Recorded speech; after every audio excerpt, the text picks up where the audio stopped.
And we're live with Hanna, who frequently has to prove that she's not, has to prove her age, just like Kerry's identification. Right, now, we were talking about stuff before the hangout. People are thinking that's a weird start then, but yes. Right,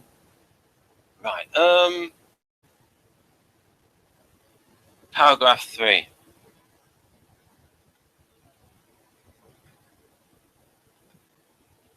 Here we go.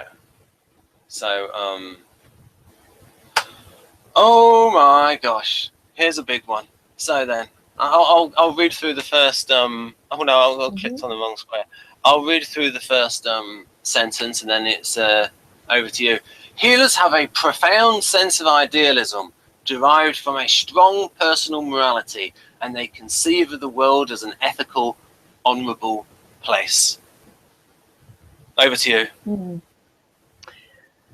Well, yeah. What I first started thinking was that I have always, like ever since I was a pretty small child, I've had a very strong sense of right and wrong, which is what I would interpret as having a personal morality, or a sensitive, how do you say it, conscience. Yes. Yeah, conscience. Yeah, conscience.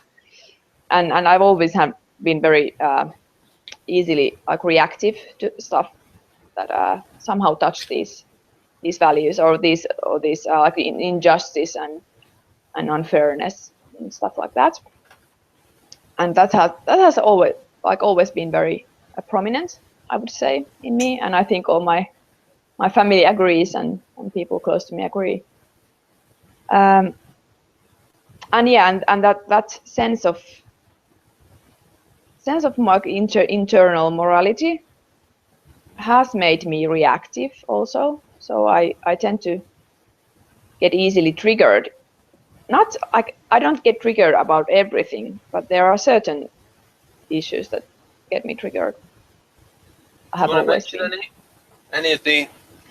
Well, they relate to injustice and unfairness, but they also usually relate to some that I have this strong need to protect the weak and protect people who are like in a worse condition or somehow unable to protect themselves. So I get this strong urge to stand up for them. So that's one thing. So I like to protect the underdog, so to say. And it's always been easier for me to protect others or defend others than myself. And what I mean that I don't defend myself, I don't necessarily defend my own. If something happens to me or I do something wrong, it's not that I will defend my values. But it's a bit different, I think. But and I think that relating to this sense of right and wrong, there is also, well, I don't agree with the latter part of the. I don't conceive world as an ethical or honorable place. It's actually quite a contrary. I think the world is quite an ugly place, quite a horrible place. What about when you were younger? I don't remember. I think what could I say? I didn't think if the world is. I don't tend to think that the world as such is something. I'm talking about what happens in the world in a way. Right. I don't have any opinion about it, whether the world. I think the world is neutral, like nature is neutral. Right. Do you think it should be an ethical, honourable place? Yes, well, that's the thing. Yeah, that's what I was going to say. Is that I don't think I think the world is pretty horrible, and people are ignorant and selfish and do horrible things, but it should be ethical, and that's why I have to pay attention to it in myself and in my surroundings. That I want to, I try to be moral. Of course I fail in it all the time, and then I accuse myself of being failing. So it's a very critical voice in my head. Do you want to give some examples of the things that you try to be moral at, the way that is it like the vegetarian thing that you mentioned before? Yeah, also that, I used to be a vegetarian. I'm not vegetarian anymore because I have these other things affecting it. But yeah, and I think I know several INFPs actually who are vegetarians, and it's a strong like personal ethic that they Oh, have there, uh, and there is like, I think, yeah, and I think it's very typical for FI leads to have this drive to to see all living things as equal in a way that this like universal human rights, but also animal rights is quite common. I was the same thing. I was the same way. I mean, I was, and then I stopped. I was vegetarian for the same reasons. And I might have told this story before that they had like a fox hunting debate at 11. And I was so angry, but I never revealed it. I was so angry at 3/4 of the class being against fox hunting, but I knew there were meat eaters. I was so disgusted by the hypocrisy that I went on the pro hunting side. There was like 3 other people there. But I didn't want anyone to know I was a vegetarian. And maybe the same reason is that I got very thin when I was about 24. 24, 20, I was very, very thin. And I wanted to like put at least some muscle on. And I wasn't able to get enough protein. I decided, I'll stop being a vegetarian. And and always, and also in those days, it didn't have the nice tasting stuff. Oh yeah. And it was like you probably were a similar age, where just a few years younger than me, where like were you a vegetarian in like the late 80s, early 90s, when like this first came out with like the micro protein type meat? I was vegetarian in the late 90s and early 2000. Right. Yeah. So, and there were these really weird food items. I don't know how you call them because they are not. But you were around in the 80s, though. You were around. Yes. I was around. Oh yeah, I was around. Yeah. Even before. Yep. Even before 80s. Yeah. I mean, so I think you are Generation X, I think, rather than a millennial. Yeah. I would say that I have features of both Generation X and Y. So. When I think I was trying to work out when did Generation Y. I think it started about 1983 or 1982, and anyone sort of like before 1982 is Generation X. Yeah. And then it was called Generation Y for a while, and then they changed it to Millennial. Yeah. It's just the X sounds Y. I don't like the sound of it is a bit Y. It's not as. Okay. I mean, X sounds better than Generation Y. Yeah. It's just harder to say why. I just find it harder to say. As do a lot of people around the world, not very good with their W's. Those languages don't have that sound. They'll come out as Y. Yeah, we don't. We don't have Y. I mean, we don't have this wow sound in Finnish. Right.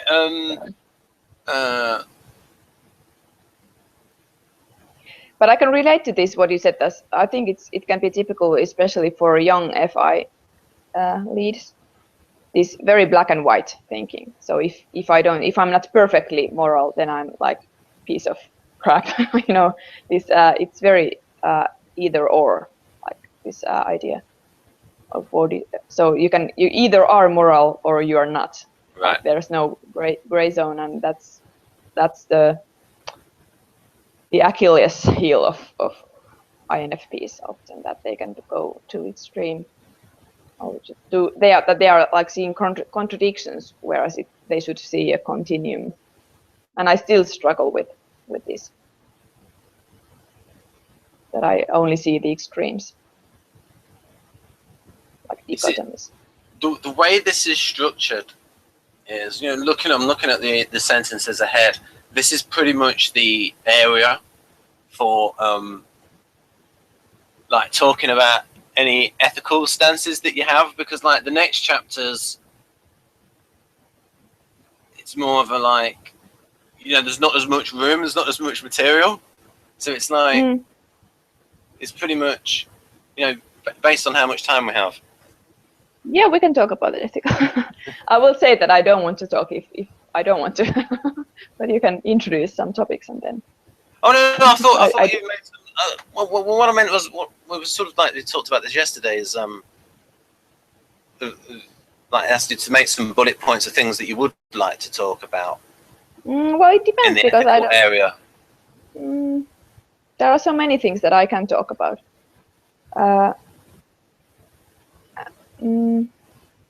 Okay, if we talk about feminist things in terms of almost what the way I see it is, I wrote a female character in chapter 1 of the novelization of my stage play, where I have this character. It's gonna adjust get it to autofocus. It's not autofocusing. There's a plug. All right, and then it's not. Oh, come on! I mean, right? It's right. So I wrote this bit about I wrote an attractive character, Rena Clefford. Put the clef in there for like Romana Clef. Because it's based on someone in real life, and I had and I wrote this thing about what are the things that she considers about how she dresses when she goes out in the evening, and I was saying that she felt it was bad, that she shouldn't have to have had a debate within herself worthy of the Socratic dialogues about what she should dress. And I suppose this is the thing you could talk about is, why should women have to think about all these competing different things where they have to think, oh no, what's the lech going to think? Is this too slutty? Is this too classic? Is this too prudish? It's like women have to think about so many of these things. And for her, for this particular character, it was she wanted to look nice, but she didn't want to look slutty. She didn't want to attract the lech by dressing too slutty. But she also wanted to attract the theoretical Mr. Right. So the difference, and then talking about the difference between, and then stuff about, then the other concern was she would wear, and she also wanted to wear, because she's in love with Wilma, is that she wanted to wear what Wilma suggested. And in this particular instance, what Wilma suggested was slightly too revealing in the way it's written, and but only slightly. So, but the point is, it was sort of like touching on the idea of this character thinking about these considerations. And I've also seen in like other writing where blokes don't have these conversations where they say, oh, if I wear this, what impression am I going to give? And so this like preoccupation with clothing. And then I did this, also like touched on this subject of when I wrote about a character in a stand-up comedy routine. It was like character-based. It was the idea of glances versus stares. So the idea that a woman most women don't want to turn up somewhere and it's like they're totally invisible, and it's like what am I, chopped liver? I put all this effort and no one's saying that I'm looking nice. But at the other extreme, they don't want to be stared at. So I had this thing where she talks about she wants a glance, so like an acknowledgement that she looks nice and that she's put effort in, but she doesn't want to be just looked at as an object. Because I was like studying the contradiction there, that a woman wants her looks to be part of an overall package rather than just that small thing that is focused on. And then she did this thing then I did this thing about the way to tell the difference between a gentleman and a lech is whether one stares or whether one glances. Because the gentleman will glance but have the self-discipline not to stare. So like these little things I would touch on that actually touch on larger issues. And so what do you think of those issues? Well, these are very difficult issues for myself, because I have like very personal reasons for having certain emotional like approaches to this. Right. But then I also have this like more out of the box, like more like I'm trying to look at these issues from a bit more distance and think about what they are not always these perspectives that I have, like this subjective inner emotional like lizard brain kind of reaction can be in in conflict with this more intellectual and rational. You don't want that to start as a meme. Feminists have a lizard brain. You don't want that to be a meme. Well, even feminists have these, these lower, these deeper brain areas that have very, how to say, very limbic system. It's limbic system, and it means that I would like to see because Dario's EEG machine can't pick it up. The connection between the F8 area and the limbic system. Yeah. Right. Maybe if they could. In future, they could hook someone on, monitor the hormone levels, and that to like see the connection. But go on. Sorry for interrupting.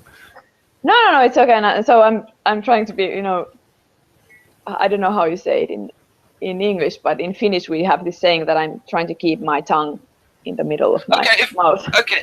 If we talk about the issue of clothing, like the theme that I took on, that there is this pressure on women to consider all of these different factors in when they come to wear something. Yeah, but there are so many overlapping and conflicting things for women. I mean, seriously, and it can be quite distressing as a woman to feel all those different aspects in ourselves, because of course, I have this. If I think about now I'm talking about myself now. Yeah. So I'm not. This is my subjective point of view. So, as a woman, I of course I have this need that I would like to look. I don't know what is the right word. I'm Classic? not into like elegant. I just like to look like aesthetic, nice. Yeah, something maybe that I, like individualized, like sort of, I look like me, and there's something personal, and something I want to look interesting in a way, right. So aesthetic with an NF twist. Yeah. That's one. But I don't, as I have said before, I don't like to draw attention. I really don't like it. I feel extremely uncomfortable if there is attention. So I have no problem saying that I really don't like people staring, even glancing. I can be quite upset. Usually if I walk on the streets, I just don't look at anyone. I don't see if someone looks. I don't care. Seriously, I don't care. Or if I go to the gym or something, I avoid eye contact, so I don't see if someone. Yeah. And in Finland, this is also cultural. There are. Because I have many women from my Facebook groups who are like American or something, or come from different cultures than me, especially American. And I have been shocked about the catcalling culture there. It's been really shocking to me. What do you mean by catcalling culture? Well, there it's like really common that women get whistled and shouted at. The wolf whistles, the loud compliments. Catcalling, and it's really unpleasant. It's uninvited, it's unpleasant and objective. I really dislike that kind of. And I'm so lucky. I feel lucky that in Finland we don't have that kind of. It's quite rare here. Not typical. Maybe if people are drunk and it's like late in the evening that can happen, but it's not common here. So I have no experience of that kind of culture. In England, it's usually builders that do it. And I tried to research the term because I put wolf whistle in like chapter 1, and I tried to work out, do they use this term in America, and then I tried that, is it cat call?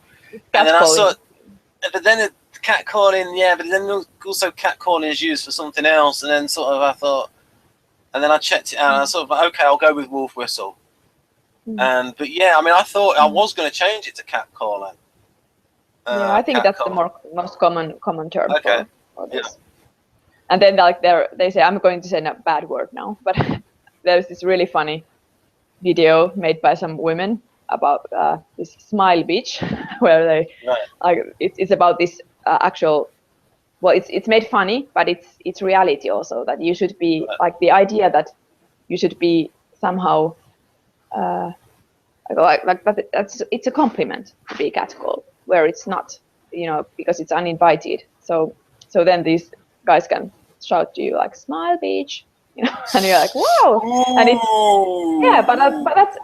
it describes the mixed message very well, because that's like I see what you mean. Yeah. It So exaggerates it. Yeah. So you get attention that you should be grateful about, but you feel anxious, and you feel like you didn't invite it, you didn't ask for it, and you get it, and then you should be grateful. So I don't know. I have mixed feelings about that. But then I remember watching a documentary, like it was years ago, and I think it was an English woman who had made the documentary. She was maybe like in her 40s or late 30s or early 40s. And in that documentary, it was about like feeling like this, how it is to be a woman. Yeah. And especially the looks, and to get older as a woman, because it's not easy. It's also in some way it is still happening that women become invisible when they get old. When they pass a certain age, you sort of lose your femininity. You lose your status as a woman. You become I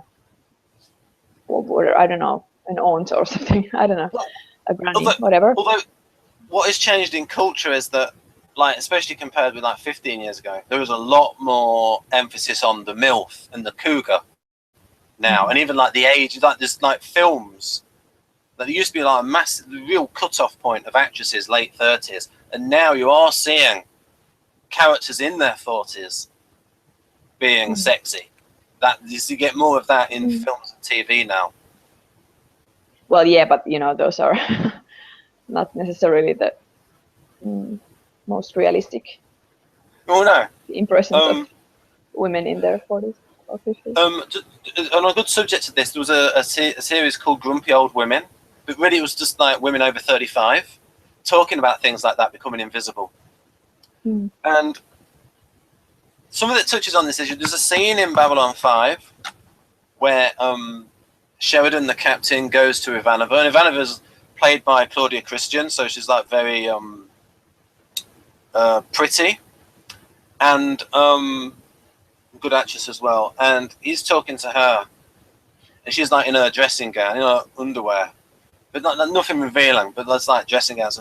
And then he says, "Oh, do you want to come to the office? Do you want to come to the mission room to talk about it?" And she's like, "But I'm not dressed." And then he says, I didn't notice." And then her reaction is like, "Well, I know there's nothing going on between us, but what am I, chopped liver?" So again, it goes to that thing of, because it's like, so for instance, this goes to the crux of the matter. Like the woman that does walk past the building site and does get the wolf whistle, the cat call, she doesn't want to be treated like meat and treated in an ungentlemanly way like that. Yet the same woman might have spent an hour getting ready to go out. So you sort of like see this contradiction, but it's a contradiction that makes sense. In the, see what I mean? Like, But of course, there's also societal pressure. But there is a woman who would want to look attractive, pretty, all of these things. Yet the same, but I would think maybe through an SJ, they're wanting the gentlemanly reaction to that. Oh, you look nice today. Oh, thank you very much. Rather than the wolf whistle. Yeah, well, yeah. And well, the interesting thing in this documentary was that this woman, who was like the lead, who had created this documentary, she walked past the building site, and she didn't get any whistles. And then she went to ask them that why do you not whistle at me anymore? Like, well, why do you not whistle at me now? And then the guy said that, well, you've had your time, and yeah, it's pretty horrible. Did she wear makeup to look younger? No, well, why should? Yeah. Did she wear? No, I mean, she was like a normal, like my age, and it was, and I felt really, it was so. I mean, I saw in her, they left the site, and she when she talked about then later about it, she started crying because it was horrible for her. It's also, that you hear the truth that you don't want to hear, that that you're old, you don't deserve, you're not attractive because you're old and you've had your like flourishing when you were whatever in your 20s. So you suddenly you lose your attractiveness, and I don't think anyone likes. I mean, I don't think men like that either. If they don't if you suddenly feel you're not attractive because you're old, I mean, that's really, I don't know. It's sad. Well, it is sad. The men are ESTPs. If they're looking at a woman from that distance, all they're pretty much going to see is her figure from that distance. So this is what I was talking about with the cougar. Is the cougar is still attractive in their 40s and late 40s because they still have a younger woman's figure. Because you're not going to see their face, from that far away. I don't know. So, you see what I mean? But yeah, I think the builders are ESTPs, though. But I don't know. That's exactly the objectifying thing, and like. Yeah, I know. But I'm just saying, when they're saying, I'm just saying specifically what they can actually see when you're saying, "Oh, she looks older," is that they're not going to be able to see. I mean, unless she's got like grey hair. You know what I mean? Like, if there's a woman in her 40s and she's got a good figure and her hair is blonde or brunette, they're not going to be able to see any slight signs of aging, like crow's feet or slight lines across the forehead. They're going to see that from 20 or 30 meters away. Yeah. So, but that's extreme, because from the INFP point of view, which I identify with still, that's the horrible thing. It's like, so beauty and attractiveness is all about having a young figure, or having blonde hair instead of gray, because that's so far from what I see as beauty. That's the thing. That's the contradiction that I have in. For me, beauty is something totally different. It's, I don't. For me, old people are not ugly, or they can be extremely beautiful because they have these certain characters in their. Also, all these wrinkles and all these gray hair is very beautiful to me. So I'm like, it's just I don't know. It's sort of like it affirms certain fears that I have towards, especially male sexuality. I have these certain fears, and this kind of behavior, this catcalling culture, really accentuates those fears because it sort of proves them true. That it's all about. I mean, it's frowned upon in England. It's just that those builders, they tend to be ESTPs, and it's not normal. It's like it's in England, it's builders that do it, and even then I might be out of date, but like then what I'm focused, and Helen Fisher talked about it. specifically when they're talking about a woman being older, is she actually wrote, now because she's an ENTP, she actually just comes out and says it. What we got here? Page 148. It's talking about what men find attractive. What we got here? Right, I'll say what it says here. Women are drawn to men with developed chest, broad shoulders, narrow hips and legs, and small buttocks. Women also like tall men, an indication of testosterone. It says here, women often downplay the importance of body appearance in a potential sweetheart. When they are hooked up to lie detectors, however, they admit that physical appearance plays a big role in their feelings of initial attraction. But we've been talking about men. Men tend to be more attracted to women with a beautiful body and less inviting face than to one with a gorgeous face and an unappealing figure. And most men prefer voluptuous, curvy women to thin ones. So what I'm saying is, in terms of someone getting old, men will look at a woman, I think, up until she's about 50, dependent upon her figure, I think. So, for instance, Joey Ryan is 47. Jim, she used to play 7 of 9 in Star Trek Voyager. And now she would be... so like you get these examples of these cougars. But so what I'm saying is, men judging a woman by... I'm just saying that from the man's point of view, they're mainly going to be looking at the figure rather than the face, especially from that distance.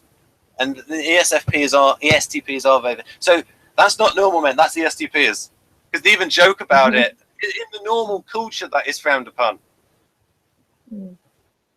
Yeah, but that is something that, and now I'm talking about subjective feeling. That disgusts me. I mean, I'm honest about it. It sort of makes me want to puke. It's something that I find extremely disgusting in this world, and that's why I totally disagree with this first, that I would see the world as an ethical, honorable place, because I think it's disgusting in a way. You know, all these things are really triggering to me, and I find them, and that's why one reason why I don't think I'm. But now ESTP as being FI polar, they would look at it. They would look at it like this. They would say, she's wearing a short skirt. She's obviously put a load of. She's probably spent an hour getting ready to walk past us, and why wouldn't she like a compliment? You know what I mean? The FI polar, they would look at it like that, and they wouldn't see the complexities of it. But they would say, but she's put all this effort into her appearance. Why doesn't? And then you can say to them, because you're not acting like a gentleman. If you'd like tip your hat, and even then, I don't know. Maybe there's some misunderstanding. I really don't think all women are dressing for any men. Actually, they can be just dressing for themselves. I mean, seriously. I think ESFPs can be like before we went out. I talked about an ESFP that I briefly became involved with. That she probably would like that walking, but this is like an extreme person. This is like a weirdo. I mean, at one point she said that she used to be a bit of a whore, and my inner thought was, used to be? Yeah, but I mean, it's extremely dangerous to start interpreting other people's intentions, especially what comes to how they are dressing up, and to take. Of course, we all that's what we do. But what is dangerous is the step that we start acting upon our impressions on why those people have dressed like that, and we sort of justify our actions, especially if our actions are somehow affecting that person. So, in that instance, if those guys they are interpreting the woman wanting attention, whereas she might not want it. So which one is worse? You know. to let her be, or to take the right to start shouting at her, whatever. Well, I'm not defending. I'm just saying how ESTPs think. Yeah, but that's what I'm thinking. It's not nice. Yeah, I know it's not nice. It's not gentlemanly. And even like hundreds of years ago, they would have said that's not gentlemanly behaviour. Because it's like the SJ. But then there is this problem that this is INFP. Well, this is my problem. Maybe it's not INFP problem. But then I'm thinking, if all the guys are still thinking about that, but some are just acting gentlemanly and some are not, then oh my God, it's like what we talked before. This is that yes. If I know that someone is thinking like that, then it sort of changes my view on them, even though they didn't act on it. But if I not just know that they have these ideas and these beliefs and these urges, then I don't know. I just feel it repulses me. When you say they think like that, do you mean like exclusively like that, or because I'll speak for most men when I say this, that they are going to think about that as a part. I would say most men would think about what a woman looks like as a part of their opinion. Or they would say, oh, what she look, how sexy is she? Oh, what's her personality like? Like, they would look at those two things, but the appearance is always going to be a part of it. For most men, the appearance is always going to be a part of it. And it's and then there's like a smaller percentage of men where it's just the appearance, but most men are going to be looking at the appearance and the personality. Well, yeah, I try to understand it, but I have a problem with it. It's just I was trying to understand the bit that did you object to the fact that men are considering the appearance? I'm talking about completely subjective approach now. I'm not talking about all the women, because I know most women don't think like me, but it makes me very anxious that so it makes you anxious that people are judging other people. Okay, would you prefer a world in which someone's appearance, where like people were totally oblivious to someone's appearance? Yes. Now, folks, did you hear how quickly she responded to that? I always notice that when people agree with something, they respond to it like straight away. Yeah. I would love, like half a second. I would love that. When they brought back Doctor Who, I actually think he would be a good character for children. And this is what it used to be. He used to be like totally asexual. And so what I would have him with two assistants. One who was unattractive, and her backstory is people think of her in a certain way because she's unattractive. And then another one that is very attractive, and then people think of her in a certain way. And then you would have a situation with the Doctor where he's judging both of them on their character rather than their appearance. And that would be a good lesson for young children. Whereas now, you've got like the Doctor is looking at someone's appearance and having a romantic interest with his assistants. And to me, that comes across as slightly creepy, because you have a situation where he's in a position of power and he's in a romantic relationship with a woman, and he has all the power, and he's in a position of trust, really, because that's not an equal power relationship. So then it comes across as slightly creepy. Yeah. I think, well, but even here you're saying that we take someone who is extremely attractive and then we take someone who is not attractive. But that's the problem, because I have learned throughout my life that I have very different kinds of standards when it comes to seeing people as attractive. And to me, this is like, well, you can put me in the lie detect. Well, but I know this for sure, that I don't pay that much attention to these kind of, Right. And I have talked with many women, and I know many women pay a lot of attention on people's looks, also men. But I lack this. I I do pay attention to someone's like vibe, but it's not about their physical. It's a bit different. It's something. How could I say? Because I'm always looking for the character, because I'm trying to, and I think it's also a bit trauma based with me, that I'm trying to read people's character and what they if they have some kind of really bad parts in there. And that's why I'm not reading only I'm not interested in their physical attributes as much as I'm interested in what happens about their motivations, their like fantasies, and then stuff like that. So I'm more concerned about those, and that you cannot really see them from. I don't really care about if someone is like sexually attractive or not. But then again, I also identify as how do you call it? That you don't feel attracted to anyone before you actually know them, and you have some emotions, some attachment already. Platonic? Or whatever. No, there's a name for it, but I forgot it now because I'm a bit upset now. So I will forget some. Yeah, no, it's okay. No, but because these are issues that I think about a lot, and they. I think the Doctor in Doctor. Have you ever seen Doctor Who? I only a one or two. I'm not a Doctor Who person, so. But I liked it when that character was asexual. Yeah.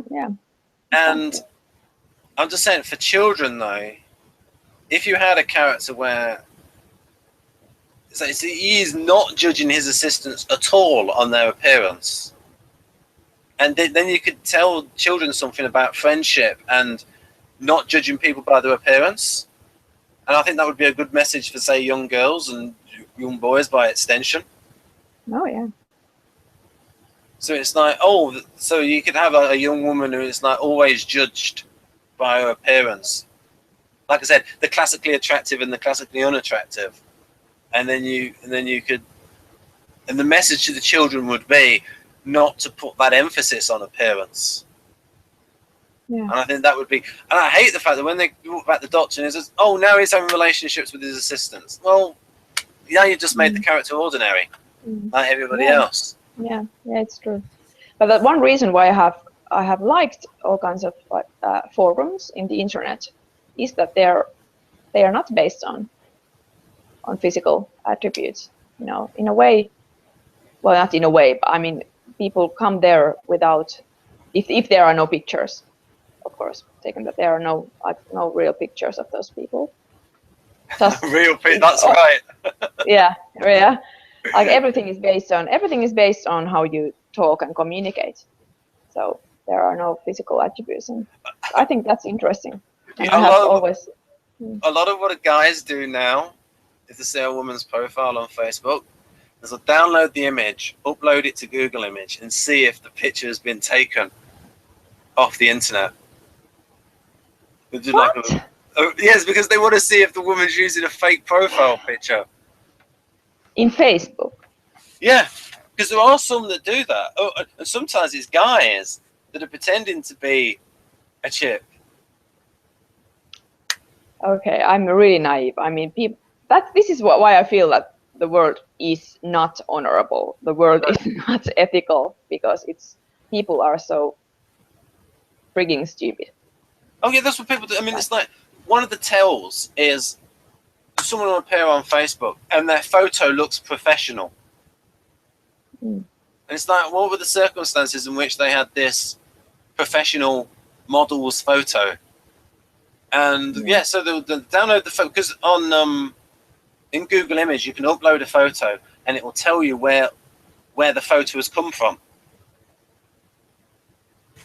Yeah, but in a way, what does it matter? This is what I mean. I mean, if someone is so concerned that is she really looking like that? I mean, who cares?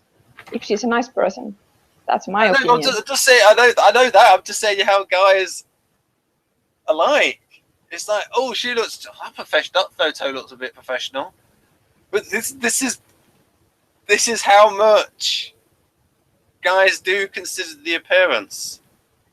It's like. Yeah. It's like it's like appearance first, then what's the personality like? It's like, Mm. for the most, I would say over 50% of men, it's like appearance first, then, and look at talk about sexist stuff. How sexist is the news? Even on left-wing news channels like the BBC, always younger, attractive woman, guy over 50. Yeah. On all the channels, they never like make it equal.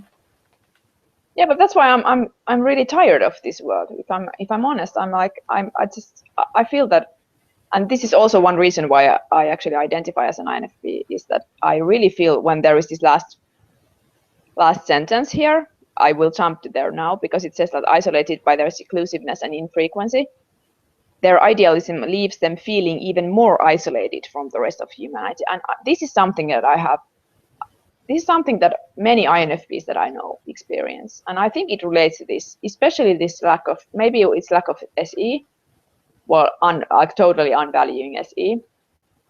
No, oh yeah, okay. So, so that there is really this, I feel like an alien sometimes. I feel like sometimes did you watch this, what was it called?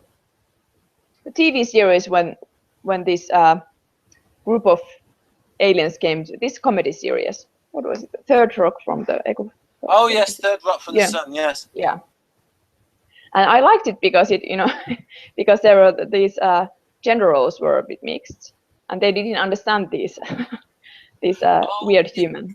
Did they have a male alien that was in like the form of a classically good-looking woman? Yeah, the very tall one, very tall woman. I think she's 6 foot. Yeah. Yeah, and it was I quite enjoyed it because because I related to that feeling of feeling like an alien in this world. I think I'm not that tall, but I'm quite tall as a woman, so I sort of identified with her. Can I tell the audience how tall you are? I'm 177 centimeters, so it's 5'9.5". I don't know, something like that. So so I'm not extremely tall, but I'm like more tall than sure. Right. I'm tallish, yeah. Yep. But I related to this character a lot, because I have always felt like that, that I don't understand this, that I need to study this, how these things go, because I feel so different in some ways. Nicole has said similar things. I won't say her surname, but Nicole, the INTP, she's said similar things. I think like I said, she sees herself as a tomboy, and I think she says she sees herself as just a brain, rather than as a woman. She sees herself. Well, at least what many writers have said, that NT rational women can sometimes feel like that, because they're not. Well, they are more feeler women than thinkers, and that's probably one reason why I quite for some time thought that I'm an NT, that I'm a rational. But the gender difference between feeling and thinking really is, it's not massive. It's not like 90% of women are feelers. It's just like 55%. No. But there's only like a slight difference. Yeah, but especially NT women are quite rare in comparison to. Well, I mean, you can easily be the only rational woman in your class in high school. That's like easily happens. So do you think it's like? Do you think there are twice as many NT men as NT women, or what do you think the ratio is? About if I remember from the Helen Fisher's books, well, it's not the same, but I mean it's similar. There are something like 7 to 8% of these directors women, which was the lowest. It was the lowest number. It was the lowest percentage of all these. What I think it might be, another thing is, NT women are harder to see compared to NT men. So, for instance, especially like ENTJs and ENTPs, is in terms of dress, it's probably easier to detect an NT male than an NT female. Like in terms of the extroverted, like an ENTJ female is going to dress business-like, I suppose. I just think the way they dress, I think generally women are more socialized. I think so it's harder to detect them from long range than the nerdy guy. And if you're just like looking at the classically nerdy examples, like, oh, that's an INTP female, like that's very bookish, like visually they're going to be small, but there's probably going to be a lot of the, like so for instance, a lot of feminine INTPs and ENTPs and ENTJs that people might not notice as NTs. Oh yeah. And I think Dario also wrote in his book that TE lead, or well, ENTJs, well, TJ women tend to have more varied brain activity than TJ males. So, I mean, and it's likely because of cultural and maybe even hormonal things. Having said that, if you, I'm into Linux as well, but not hugely. So if you look at like the number of female guests and male guests, and like being in the chat, we'd be like one in there. And obviously, you see, there's obviously a lot of women using computers, but it's just like they're not that much attracted towards Linux. And it's like, Linda uses Linux. She's like even a programmer, and like she's like far better at Linux than me. Linda, the Norwegian, and it's like very rarely find a woman that's interested in Linux. It's like well, I think it's still that there are more men in those kind of fields still that who are interested in these. There used to be a theory that when computers first came out, and Douglas Adams talked about when people were using the computer just for the sake of using a computer, whereas when someone's using a telephone in order to communicate with someone, that women weren't that much into computers until they were using computers for productivity and socializing. They weren't actually using a computer for the sake of using a computer, the way that the INTJ males were, where they're just like messing around with computers for the sake of it, whereas they're using it to be productive. Oh, I want to write this, oh, I want to draw this, oh, I want to, you see what I mean? Like there's a difference in the way generally generally women don't use technology as an end in itself. And you notice it in like these gadget shows, like it's predominantly male. And the odd female that's interested in technology for its own sake, rather than. So what you could say is women they use their time more productively with computers. Well, it depends on how you define or socializing. Or socializing. Yeah, I would say I use it to socialize. That's true. Whereas in the early days, it was people just talking about computers for the sake of it. Yeah. Just right. So we've done the final sentence. So we're almost towards the end. We're in overtime. 3 minutes. So if we go to the second sentence, blimey. Indeed, to understand healers, we must understand their idealism as almost boundless and selfless, inspiring them to make extraordinary sacrifices for someone or something they believe in. Now, at the moment, you have family responsibilities, but if you didn't, would you make extraordinary sacrifices? Well, I've been quite inspired by this. I have told you about when I was listening to this one lecture of this one nurse who has done a lot of humanitarian work in different parts of the world. And I would be, let's put it this way, I would be extremely proud of myself and sort of happy about myself if I could do something like that. It would make me feel that I have a purpose in this life. I would like to do something like that, but I don't know. I'm also, well, I'm quite sensitive. I mean, also physical. I get exhausted quite easily. So I know my limits, so to say. And I'm not idealist in a way that I would have a certain ideology, like that I could name an ideology that I would follow.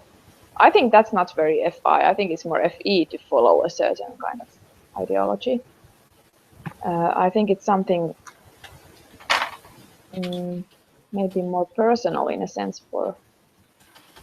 I'm trying to read this at the same time. What I have written here.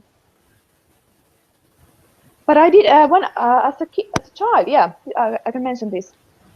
That as a child I wanted to be a doctor, Right. and I did fantasize about being, doctor in a Doctors Without Borders kind of stuff. So it has been, on the background, or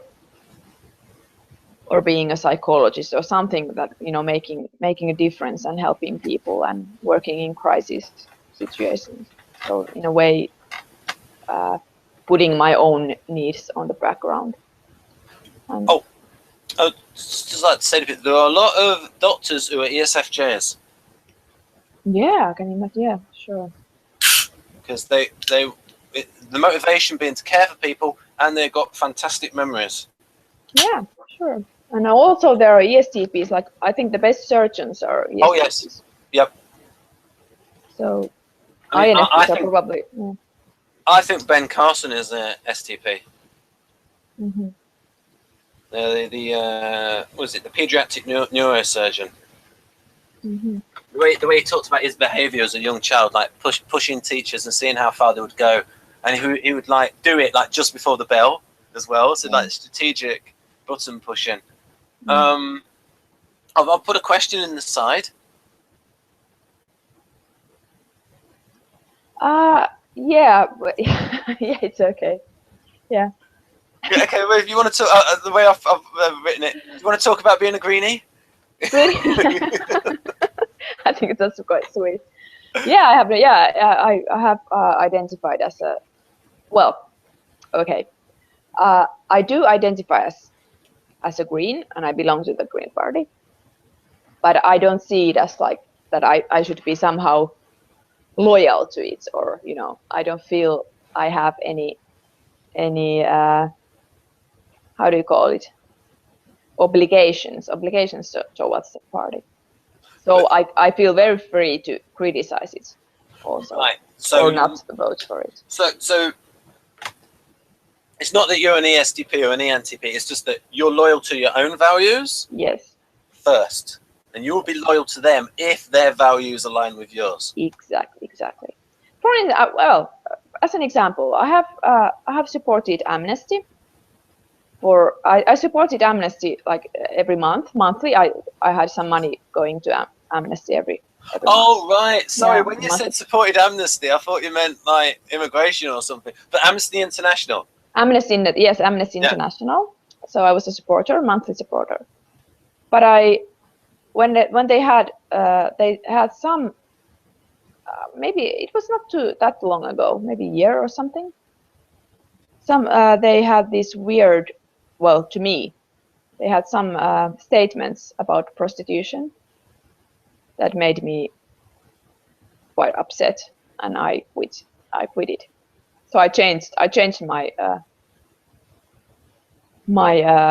how do you call it? I'm sorry, I'm missing my words.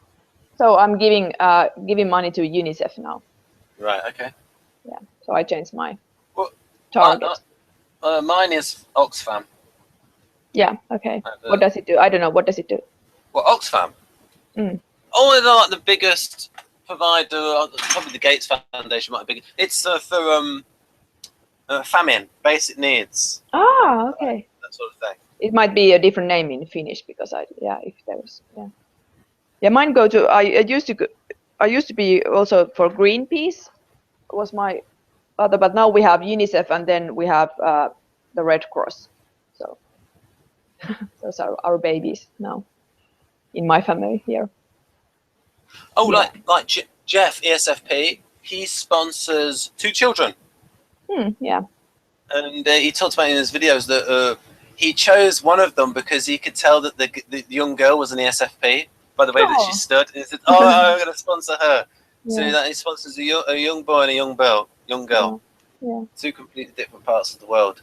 Yeah. Yeah, it's nice. And with him, he said that for him, his FI is just an instinct. His kindness, generosity is just an instinct. So it's like money is no object. So for instance, he talked about he could get freed food from where he works, but he like goes out and because it's like he wants to flash the cash in order to, not in order for that sake, but in order to give people a good time. Yeah. So which policies of the Greens don't you agree with? I have some disagreements. I haven't made. I'm not quite sure, but about these prostitution laws and some policies that they advocate, I don't completely agree with. And then I have to remember if there was something else. Oh yeah, they were in the government before the last parliamentary election, and the government made some bad choices.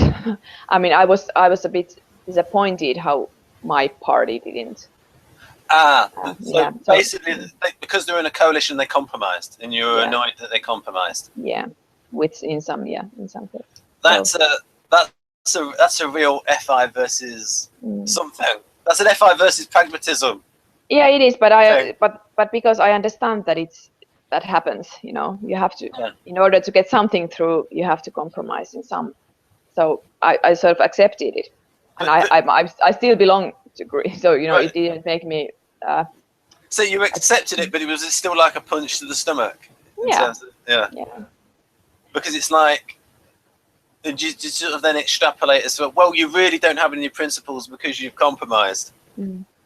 Yeah, but I know that there are some issues that that would make me. Like I know I have this, and I don't have any problem admitting that they are very personal issues to me. So I'm not even trying to universalize these. Like these, what we talked before about these like attractive sexuality things and stuff like that. They are very personal to me, and I have some complex relationship to those issues. So I know that they will affect me in a very subjective way. So I'm not even trying to force these views. Well, I am trying to force some of those views. Actually, I'm trying to force because I know better about some issues than most people. So then I will try to force.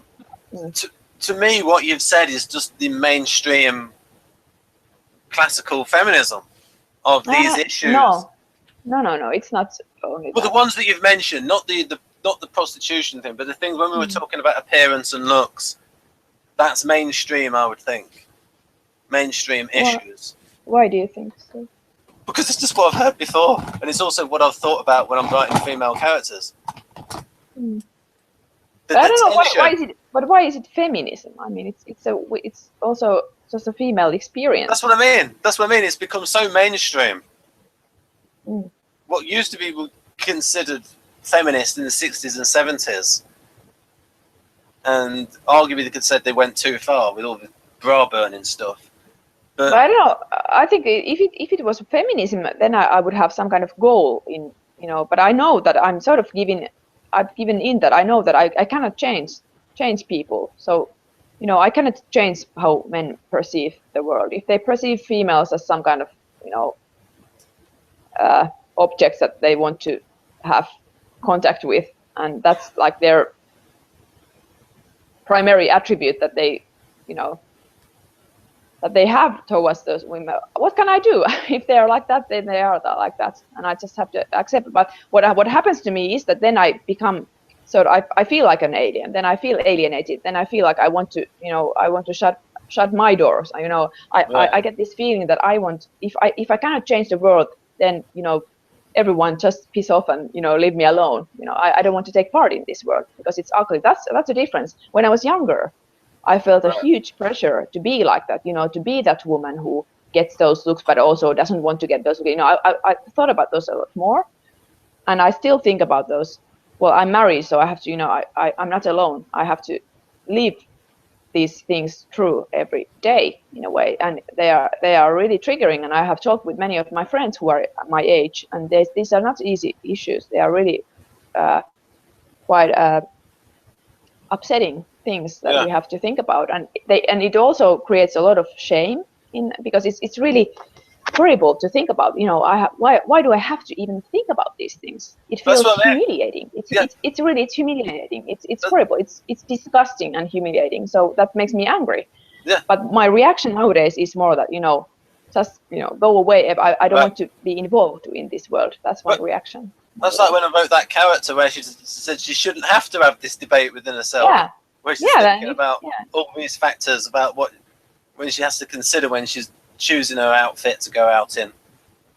Yeah, and I totally agree. And one way of finding a little bit more like empowerment, I will use, I know this empowerment word is like the feminist. Oh, I like that word. Yeah, but it is a good word, especially when you experience it firsthand. Then you can feel it, what it feels like to be empowered. I have experienced a little bit empowerment via my color and style groups. That's one of my special interests, is this color analysis and style analysis, because there the emphasis is not to look like a certain standard. Like there our goal that it's females only groups, which is quite itself can be empowering. But then the main goal is not that we all would look like sexy cowgirls or whatever. That's not the goal. It can be if someone like feels that that's my identity, that I really want to look at, then go ahead, and that's fine, and everyone else just applauds like, great, you have found your like style identity and your colors. But for most of us, it's about finding our individual style, and it's about seeing ourselves as beautiful, no matter how our figure looks like, to those ESTP builders or to any man. Actually, it's, of course, we may want to be seen as attractive by our husbands or our boyfriends or whatever, but it's mostly about us feeling that we look like ourselves, so that and most of us want to express not only our physical, like not only support our physical attributes, like if I have certain coloring, not only support my outward coloring, but also my vibe, my personality and my vibe. And that's the most important thing. That's why I have felt empowered by those style and color analysis, because I know that I have a very specific, very individual, like totally individual look, because only me, I'm the only person in this world who looks like me, and that can feel really empowering, and has helped me a lot to accept my own physical attributes, and to realize that I'm not dressing. I'm seriously, when I go out, I'm not dressing for other people. Mainly, I'm dressing to feel good about myself and to look like myself, and not to impress some horny builders. But you could have that with some like guys in bodybuilding, where they do it for themselves and they'll look in the mirror a lot. But yeah. There are, I would say, there's a lot of SP women that will judge guys by the shape that they're in. Especially if they're over 40 and they're in not good shape. It's like, go away, dad.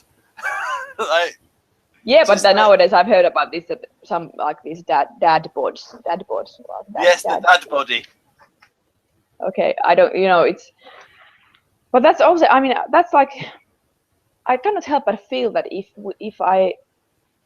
that as long as we are too stuck in that kind of narrative, that you have to look a certain way, or that everything is assessed by how attractive by some standard someone is, then it doesn't go well. Well, yeah, I mean, it's not good for human nature. It would be a better world if people just judged people by their character, and then people really wouldn't be depressed when they're older. Because then they wouldn't be thinking about, if I was 30 years younger, and like even anyone looking at themselves in the mirror when they're like 70, and if they've not like grown into themselves. I mean, it's like when we're talking about ESFP. I mean, ESFP females might be like the most angered when they get older, and they have a bitterness. If they're single, because it's like. But it depends. I mean, with personal development, these things become less important. Yeah, well, and of course they can be, and they are. Like I said, it's important to me because I have always suffered from bad self-esteem, and I have never seen myself as beautiful. I've always felt that I'm ugly and I'm like manly or whatever, like all kinds of negative attributes. But now I'm thinking like, no, that's something that has been that I have sucked from my environment. It's not what I am really. So well, I know now that.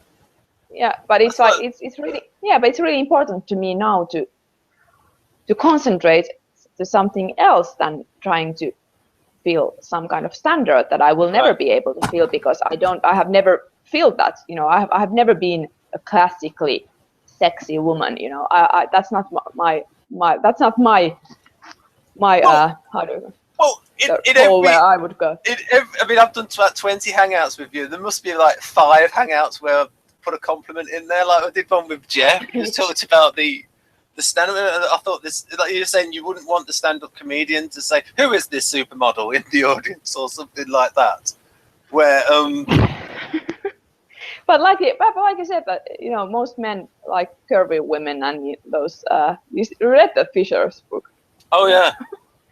So, but in any way, it doesn't matter. The thing is that I have, that's how I have grown up, thinking that I'm never enough. And I know so many women. I would say the majority of women grow up thinking they are not enough. You know, that's like the basic premise they have about themselves, that they are not enough. Yeah. What they can get, if they are pretty, they can have a lot of bullying from other girls at school. And you'd see these stories on the news where there's like this beautiful woman who'd be like 50 and 60 and they commit suicide because they think they're ugly. Because they get so much bullying. Yeah, and I guess it happens. Yeah. But what I have noticed, and what really annoys me, and I have become extremely frustrated about it, is that I don't even see women as, you know, sexually attractive because I'm straight. But I am sort of, because of my bad self-esteem and this culture that objectifies women in everywhere. I am forced to. I feel that I'm talking now a bit metaphorically, but I feel that I'm forced to assess those women as well. So I'm sort of in the same story. I'm forced to have those male binoculars, you know, and watching everything as I was one of them, because I have to compare myself to those other women, and that's exhausting, and that's something that makes me even more tired of this world. I think you would like that series, Grumpy Old Women, because you have Jermaine Greer on there as well, who ironically is like so politically incorrect. Jermaine Greer, like, because I think she's like an ENTP. She's like so politically incorrect. It's like, do you know about Jermaine Greer? I haven't read her, but yeah, I know. Yeah, she wrote the Female Eunuch, and like Enneagram people, they think she's an Enneagram 8. Anyhow, let's talk about Jermaine Greer. What about the women on? Yes, you were saying about talking about the. Sorry, what were you saying? You were talking about. I don't remember. Oh yes, that was it. Women judging themselves against other women. Yes, and this is where, and also in science, and you know, they say, well, you're the biggest group in the world, and there's like women criticizing other women. The competition between women based on their looks. So, for instance, yeah, but why? Yeah, but why is that? Because everything is we are fed that kind of story is fed into us since we are very small. And if you see, so for instance, if you see a nightclub where women can be very jealous and bitchy towards a woman who is better looking than them. So for instance, you know how like they line up outside a club and some of them might have to wait like half an hour, but then sometimes the bouncers will let an attractive woman in who doesn't want to line up, and that really angers the women that have to wait in the queue. That really makes but that's a good but that's a good example. Like everything is assessed by the women. The most expensive asset or most valuable asset you can have is to be attractive. I mean, Jesus Christ, I'm so tired of this world. I feel physically ill when I'm thinking about this. It's so disgusting. It's a horrible world. Yeah, I don't want to participate in this kind of shit. It's a bad part of human nature. Right. So we'll go to the final. But I would say with men is that they do make the distinction that when they talk about the woman that they want to marry, is they'll talk about marriage material rather than the good time girl. But that's like the age-old narrative of like this. The mother of Madonna and whore, and these are the two roles that women can take. You know, you cannot combine them. These are these Virgin Mary kind of women who are this marriage material, who are some those women are the ones who need protection and who are like you keep them like a flower on your hand, and then you take care of them. And then there are these sluts, and this narrative is something that pisses me off that more than anything. Seriously, this is something that I have had so many fights about. Right. And I think it's one of the most harmful narratives that we have in this culture, because it's, first of all, it's totally untrue. Yeah. It's a fantasy, it's a fiction. Yeah. It's a harmful fiction. I'm just saying that the guys actually want both, because they want the woman to be attractive and be marriage material. But in their ideal, rather than the high maintenance ESFP type, or any high maintenance type. And so you think of marriage materials. So it's a woman who is some like doing everything, and basically looks and good personality and a good character. So what I'm saying is like most men, it's like the women that they judge just on their appearance, who they are not actually in love with, where it's just lust. And then when they talk about love, it's where it's the full package, looks and personality and character. And that's when they talk about the one. And it's just in general, women talk more about the one. Whereas although these days you get with the ladettes, and so that's why you get the theme, the narrative of the man that settles down and gets married and then finds the woman who is the ideal woman, who is the appearance and the character and all that kind of other stuff, where they actually do fall in love rather than just lust. I don't know, but then I'm not defending it. I'm just saying what the view is. Yeah. What they tend to say. Yeah, and seriously, when I think about this, I feel like I want to build my walls, up here, and then just fuck off everyone. I'm sorry, but I have to say this, to be a bit brutal, because that's how I feel. Seriously, I think people can be really disgusting. That's how I feel. But this is now, as you can see, I'm in an FI mode. I'm really upset about this, because and that's what I'm trying to say, that this is how FI feels and looks like, I was trying to put a positive spin on it by saying that when the guy actually does fall in love with a woman, he is looking at the character and the personality So I was like putting a positive spin on it. but he still has this lust aspect, you know. So it's this mafioso who has a wife. Yeah, it's a mafioso who has a wife, and then he has his mistresses. No, I was just saying in terms of his ideal woman, he wants looks and personality. And yeah. Right, I don't know. I think but I can just say that my attitude towards this last part of men or women, whoever it is, I think it consists so much harmful aspects, because it is purely, as you said, it's purely about objectification, and it means that you just don't care about the other person. It's not a person; it's an object that you want to. Yeah, and that creates immense amount of harm. And these men become self-contradictory as well when they become fathers, in their attitude towards their daughters. Yeah, that's very protective. Yeah. Because they know how the young men think. And that's why they're so protective of their daughters. It's hypocritical. I don't know.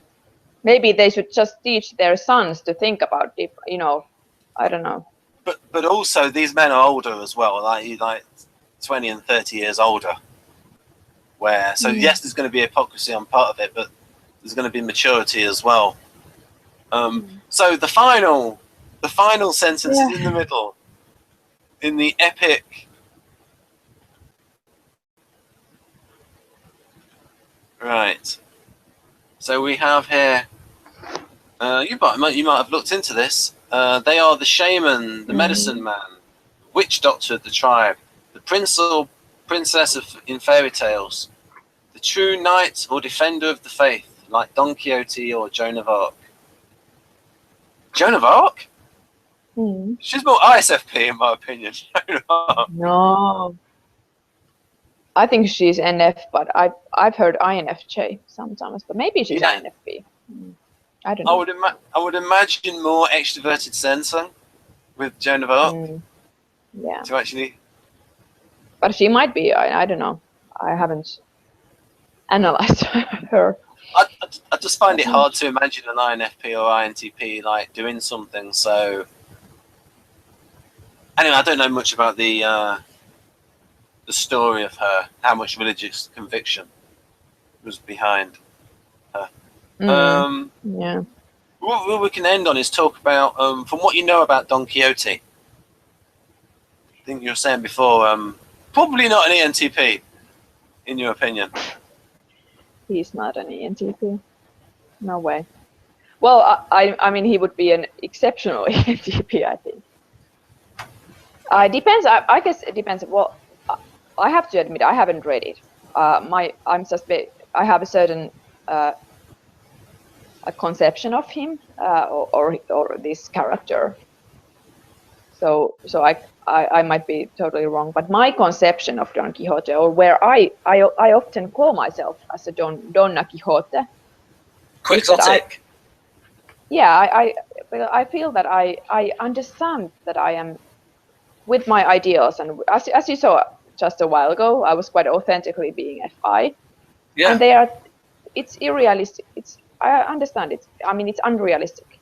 My ideals, my fantasies they are unrealistic. That's not how the world is, and I know it.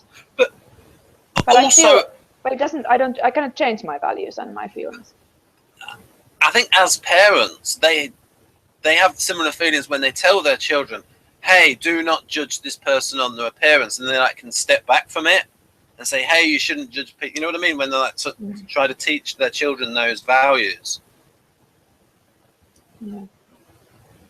But where I do identify is that I have these values. I realize, I don't know if Don Quixote did he realize that he was trying to achieve something or do something that was not realistic, that was always I think the story is that he tried to be incredibly chivalrous and honorable. I think that was it. But just the word quixotic, there's no way you can call ENTPs quixotic. NF's quixotic, but not ENTPs. The actual word, the actual. How would you describe? What do you mean? How would you define quixotic? Quixotic is unrealistically or impractically idealistic. I don't see ENTPs idealistic. Well, they're not idealistic. They can be impractical, but they are not. It's different. They can be very. They can. Well, I have seen that a lot in philosophy, that ENTPs can go very deep in these thought experiments and metaphysics. Yeah. But it's not ideal. It's not ideal. I don't see it as idealistic. It's different. Idealistic has some kind of value aspect.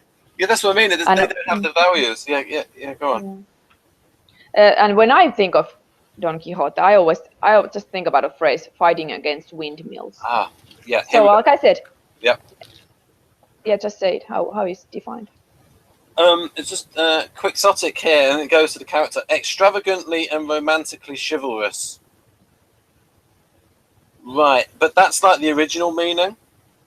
But it also means impractically idealistic. Yeah. But I think that was the actual character: extravagantly and romantically chivalrous. What I think somehow, well, it is mentioned here a bit when in this last sentence that idealism leaves them feeling even more isolated. I think what sometimes is missing from these INFP descriptions, at least how I see myself and my position, is that there is INFPs are often described as being a bit naive or somehow being idealistic without understanding of that they are unrealistic. But I would disagree. I don't think.